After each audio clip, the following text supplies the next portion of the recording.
Hello and welcome. I'm Andrew Rader, the designer of Stellar Horizons, and today I'm going to do an unboxing video and then a quick playthrough. Stellar Horizons is a game of expansion and exploration into the solar system. It has sort of a Master of Orion civilization kind of feel. It is intended to be a plausible representation of the next steps for humanity into the solar system, starting with present technology in the year 2030 and going for the next 150 years. In this way, it bridges the gap to a Star Trek future, and it includes only technologies that are plausible in the next 150 years. That means they don't break the laws of physics, so no transporters, no warp drive, no faster than light travel, but you do have things like antimatter drives and fusion rockets. But there are missions, the first missions to Alpha Centauri. So you can launch probes, long-range probes, eventually later in the game, that will travel all the way out to the next star. It starts very much with present levels of technology. So it starts with the first mission to Mars. And when it ends, you're flying these fast spaceships around the solar system, just strip mining planets for research and traveling to far-flung bases out at Pluto. So it really kind of has a futuristic sci-fi feel to it at the end, sort of like the Expanse level of technology. So let's get started. I'll show you the components of the game, and then we'll do a quick campaign setup and talk about how you start to play the game. Okay, so this is Stellar Horizons. This is the box. It's a really big, really heavy, really full box. All right. Inside there's some little baggies for keeping the components. There are dice. So the game uses 10-sided dice and percentile dice. These are chosen because they're really easy to think about. I think in sort of percentiles, decimals, and so all the numbers are based on units of 10 in the game. So it uses 10-sided dice. Here is a player aid card. So the player aid has information about the solar system, the order of all the planets and moons in the solar system. They're called worlds, so asteroids, planets, moons are all called worlds in the solar system, and has information on all of them. Exploration values, how much it costs to build a base, what kind of resources would be produced there if you built a base there, travel time between them, icons for the game, all the little icons, what they mean, and it has asteroid harvest table and heliocentric transfer time. So if you're doing a move between the Earth system and, say, the Mars system or the Jupiter system or the Saturn system, the amount of time it takes to travel is based on your engine technology. So if you have faster engines, it's quicker to travel between them. In a sense, it's almost kind of like a Star Wars hyperspace jump or a Star Trek warp drive jump between different systems within the solar system. So you can travel around Earth and the near-Earth asteroids and the Moon rather easily within a year, but if you want to travel to other planets like Jupiter, you have to make a heliocentric transfer, which in a sense, I mean, it's definitely sublight, but in a sense it's kind of similar to in science fiction where you make a jump and then the ships just drop one space each turn until they arrive. Anyway, so those are the player aid cards, and there are 7 of them because there are 7 players in the game. That's the 7. Okay, these are rules references. This is the core of the rules, the meat of the rules, the center. This is the sequence of play. This is how you play the game. So the full rules are, I don't know, something like 30 pages maybe. The core of the game, the sequence of play, is 8 pages, and this is what you're going to do in a turn. So each turn is a year.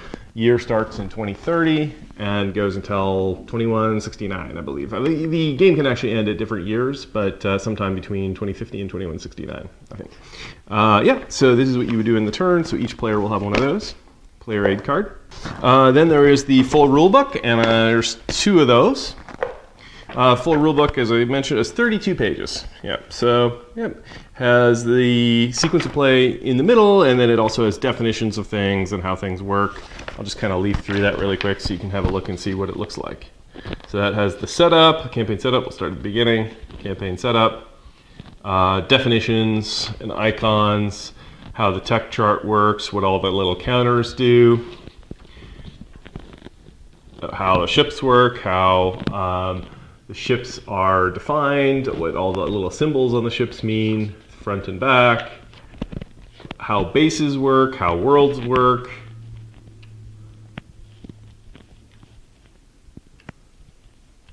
Sequence of play, setup for the campaign. Events, and actually at the end it's all just sort of player's notes, examples of how to play, and some suggestions and strategy, that sort of thing. Okay, so this is the turn track. It is marked in decades. Oh, this is the decades. Decades and turn. So the year of the turn is composed by what decade it is plus what turn it is. So basically like 2100 plus 5 is 2105. Pretty easy way to mark it in two separate circles. This is the initiative track. That's the order in which you do things like exploration and combat. And this is the terraforming. So that's where that's one of the campaign victory conditions. That's how many points it costs to terraform, and you put them there. All right. Okay, this is fun. This is the tech chart. So this is one of the hearts of the game, developing technologies. So we start with basically present day technologies, and you eventually end up with sort of semi-Star Trek level technologies. And so these are the technologies in the fields of biology, physics, and engineering. Each technology has a cost and thing it does. And they're connected from left to right, and you have to have all the technologies connected to the left, and you have to have all the technologies connected to the left of technology that you want to buy. And this is for your tech bank. So anyway, these are the technologies in biology, physics, and engineering. This is kind of the real fun part of the game. All right, these are world cards.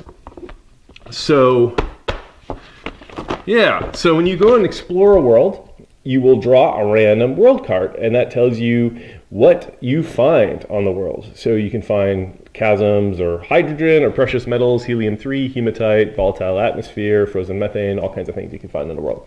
And that determines the resource value of the world for production, and that determines exploration modifiers. So for example, humans are pretty good at climbing up and down chasms, rovers not so much.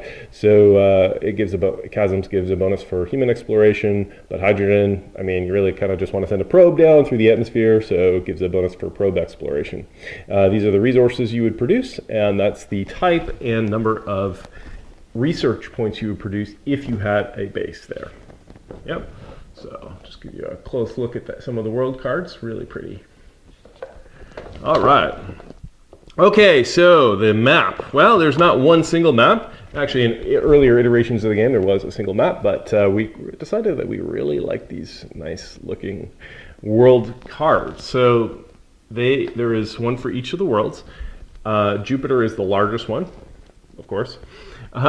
So the central world of a system is the main one that would go, and then each moon off, like Jupiter has 4 moons in the game. They have 4 Galilean moons, Io, Europa, Ganymede, and Callisto, and they go off attached to it. I'll show you a little bit of a setup later on, but in the rules we can actually see exactly what it looks like set up. Yeah, I'll just show you a quick one there.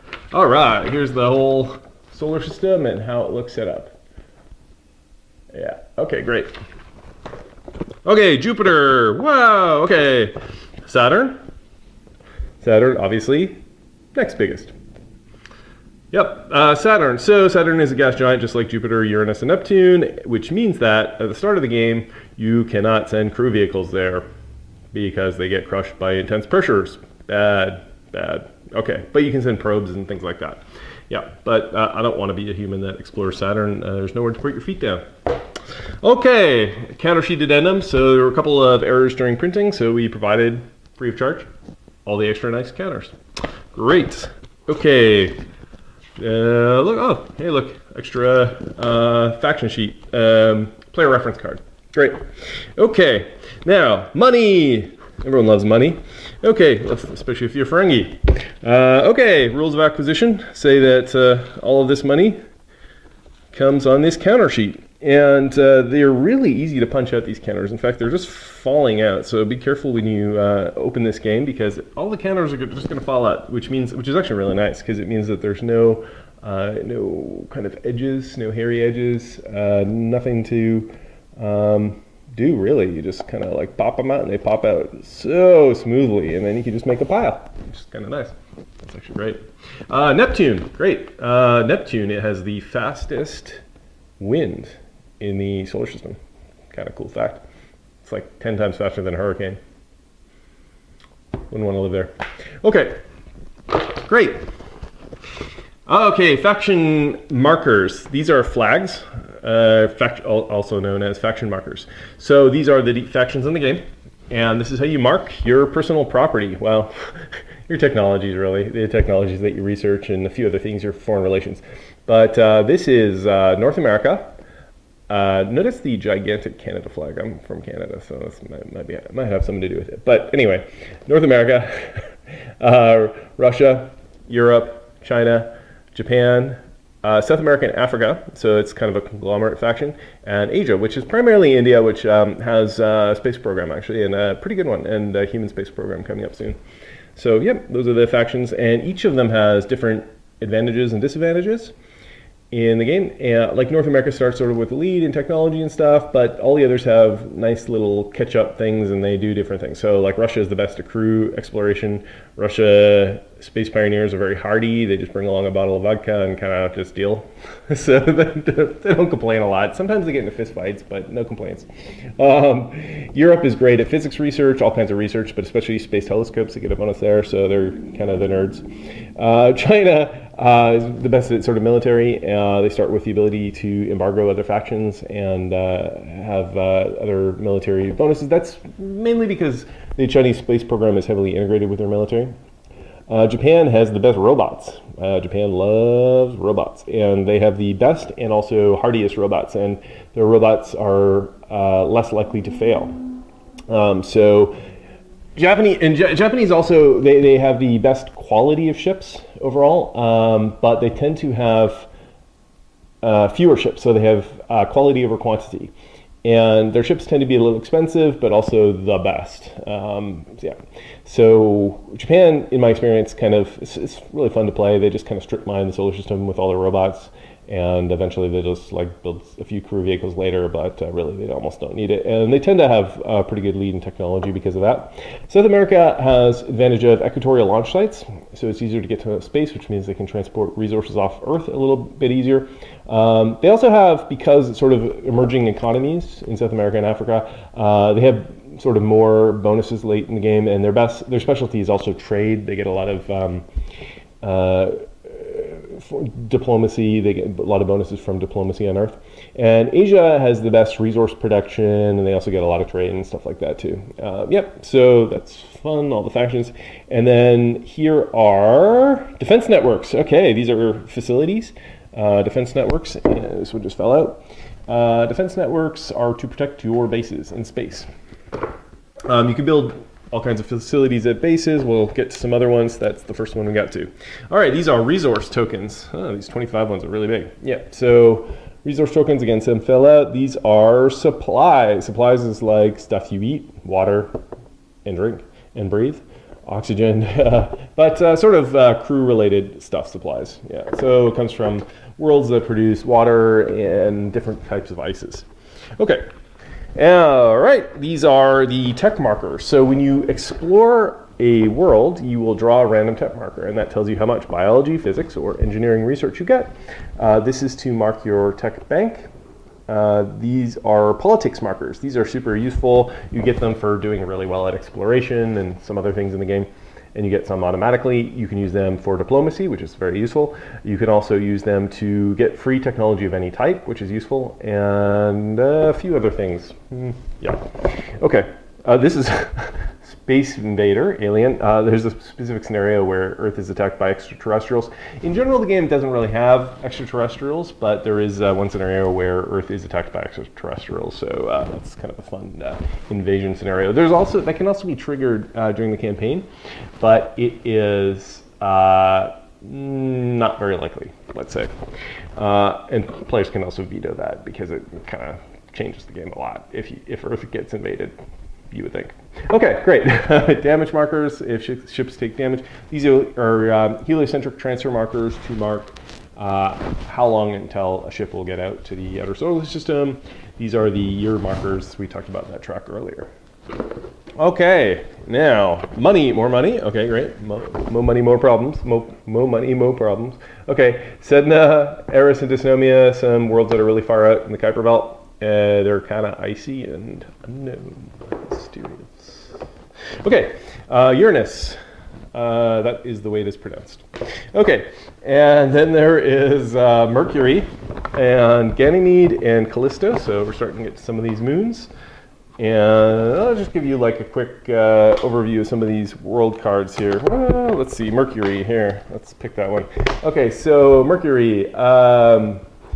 When you get a world card, it will go here on this world box. And Mercury is rocky, a rocky planet, which means that it tends to get things like iron, hematite, but not ices. Places that are icy tend to get ices. Mercury produces engineering for technology, and it has severe radiation, which means you can't actually send humans to Mercury until you develop active radiation shielding. It's technology, and your robots also are more likely to be destroyed by 10%, specifically malfunction rate. Okay, and Mercury has trace atmosphere. That's just cool science. And low gravity. That's also just cool science, really. Doesn't really do anything in the game. Okay. This 1 to 4%, that is for special events that can happen. Yep, and this is Mercury is -2 distance from Earth. So most of the worlds are positive, that's going up from the sun, but Mercury is -2 and Venus is -1. That's basically its position, and so this track is for moving between worlds, sort of those jumps I was talking about. If you want to move between Earth and Mercury, you would end up at one of these boxes, and then you would drop by one box every turn. Flyby box here. Yep, so some pirates and asteroids and stuff can end up there. And also at Mercury, you can do sun observation, which is for robots to take cool science pictures and stuff of the moon, or of the sun. Okay, so this is Asia's counter sheet. It has launch vehicles and robots and crew vehicles. Asia actually has the most crew vehicles, so they get a lot of stuff. And there's their bases. They all have unique looking bases, and they all have unique counter sets actually too, so different stats and stuff like that. Yeah. Cool. And Venus, that's a planet. And deep space astronomy, that is for robots to take some cool science observations, and you get physics research from it. It's for space telescopes. Okay, so now we're getting to the faction sheets. North America, this is your production every decade. So decade here, how much money you produce, how much research you produce. And you have support limits. That's how many chips you can have without starting to pay a lot of extra money. You can go over your support limits, but it's expensive. This is your foreign relations, so you would end up putting a flag from each other faction. That's 6. Starting at neutral, and they can go between war, embargo, neutral, free trade, collaboration, alliance. Okay, settlements at bases. If you have settlements, your base will be able to trade more. It will produce extra resources. It will produce extra technology, and it has a population. This has actually no in-game effect. I just think it's cool. I mean, I have to tell you, so the original version of this game had basically character sheets for the ships. So you write down, oh, my ship has 3 reactors and 2 habitation, and it has exactly 12 crew. And their names are Bob and Chuck, and 10 others, maybe 10 other Chucks. Okay, but, and literally every base had an actual number of people. And every year you would grow by 3%.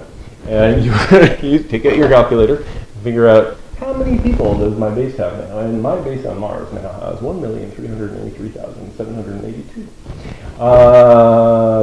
But one died earlier this morning. So, yeah. But that was, needless to say, a little too complicated. But I really needed to keep the number of people at your base, roughly speaking. So this is a rough translator. So you can see, like, my Mars base goes from 100 people, pretty small, up to 100 million. That's a pretty big base. Towards the end of the game, maybe you can have that. This has, the back of the faction sheet has these really cool art shots of the faction bases. So this is the faction bases. You would put their facilities and their resources here. I love it. Okay. This is Russia. They, as I said earlier, they're kind of my favorite to play. They get the hardy crews who don't give a F. And so that's their special ability. All the factions have different abilities. That means a recall rate is -5%. It means you run it, Russian crews run into a problem, and they say, we're not going to bomb. Yeah, we're just going to carry our mission. Seems legit. Oh, cool looking Russian base too. Okay, more worlds. Alpha Centauri, wow. That's far. Okay, we don't know that much about Alpha Centauri, so we don't know what kind of research you're going to get. That's a random die roll. You cannot build bases there, but you can go there, even with crew vehicles during the game. And it is pretty far. 45. That's far. It's a long time. All right. Scatter disk. So, to give you some perspective, the scatter disk is really far. Like the outer reaches of our solar system, far, really far. A lot farther than Pluto. And it is 15. Alpha Centauri is 45. Yeah. Okay. Far. Okay, so more worlds, more moons, etc., etc. Okay, these are ore type of resource. Yep. Ore tokens. And okay, faction counter seats. That's cool. Okay, so yep. Okay, North America. Launch vehicles, robots, bases, crew vehicles, all kinds of different stuff. Russians similar, but you know they all have unique ships and stuff. Different advantages, disadvantages. Sometimes even different numbers of types of ships and things like that. All right. Europe. They're kind of the nerds. Peaceful nerds. Japan. Japan is quality. I love kind of the Japanese actually. They have really cool ships. Really cool ships. And the robots don't blow up as well as much. That's their ability. Robotic excellence. All right. South America and Africa. Ability is their launch sites can carry extra resources. They are close to the equator. Very cool. And other worlds, Trojans and Greeks, those around Jupiter, Hyperion and Iapetus, that's the moon of Saturn, Titan, moon of Saturn, really cool moon of Saturn, Dione, Rhea, Mimas, Enceladus, Tethys, Io, Europa, main asteroid belt, and Kuiper belt. All right, China, their ability is they can reverse engineer technologies. So, yeah, that's cool. Europe. Space telescope. Extra die for space telescopes. Pretty good. All right, facilities. These are what you put at bases, what you build at bases. These are a small spaceport, small supply station. On the back, large spaceport, large supply station. Mining station. What do you think's on the back of that small mining station? Large mining station. Small refinery, large refinery. I'm sensing a pattern here. Small research station. Wait a minute. Large research station. Okay. Makes sense. These are not indeed fire, but fuel, which does burn. So, type of resource counter. Victory markers. You get these for various things in the game. Defeating pirates, doing really well at exploration, a few other things. These are trade markers, so this is what a base will buy or sell to you. Buy from you or sell to you. Asteroids, these are for harvesting, for resources. These are number markers. You would use these to mark your exploration of worlds. So as a world is explored, it starts, for example, like Mars, starts with an exploration value of 6. 6 biology, that's the type of research you would get. As you explore through it, starts at 6, drops to 5, 4, 3, 2, 1, and 0. Once Mars reaches 0, you can no longer explore there. But you can still build a base and have a research station there. Mars system. It's a comet attached to it. Phobos and Deimos. This is a periodic comet. It represents lots of different types of comets. Phobos, Deimos in orbit. Flyby box, that is for the asteroids and pirates and things like that. Also a stopping point as you go through. And Mars, it has an atmosphere, which means only certain sizes of crew vehicles, smaller crew vehicles, can actually land on Mars. All right. Earth is kind of a difficult planet to leave. Earth has pretty high gravity. It means that you need launch vehicles to leave Earth. And it is the origin point for the solar system, Earth Zero. We're kind of biased this way. It's pretty sure that it's the origin, but it makes calculations easier. All right, Japan, all those cool robots. China, South America and Africa. Okay, policy tree. Rather like technologies, you also get policies. So policies are kind of like technology, but you get them for free. You get to choose one new policy every decade, and it sort of determines your long-term direction. So you can have space settlement policy if you want to build lots of bases. You can have diplomatic policy if you want to be friends with people. You can have military policy if you don't want to be friends with people. You can have human policy if you want to have crew vehicles, robotic policy if you want to send out lots of robots, and space economics if you like money. All right, Asia, their ability is resource production. And last but not least, signs of life and life. So you can do a search for life on different worlds, like Europa, Mars, they have a chance of finding life. Settlements, these are what you build at bases. And settlements grow over time, and they're vector recognition to get lots of settlements at a base. And pirates, these are missions. So missions are ways to get extra points. You sort of target your research at specific locations, and it gives you extra points, and also extra money and other cool things. Yeah, so you can have a mission to specifically go to Mars, for example, or Neptune, or Uranus, or Mercury, or lots of other places, and that sort of gives you focus. And there's a group mission, which is competitive, which all the players compete for, and there's also an individual mission that only you are targeting. Yeah, so that is Stellar Horizons. That's what's inside the box. That's the game components.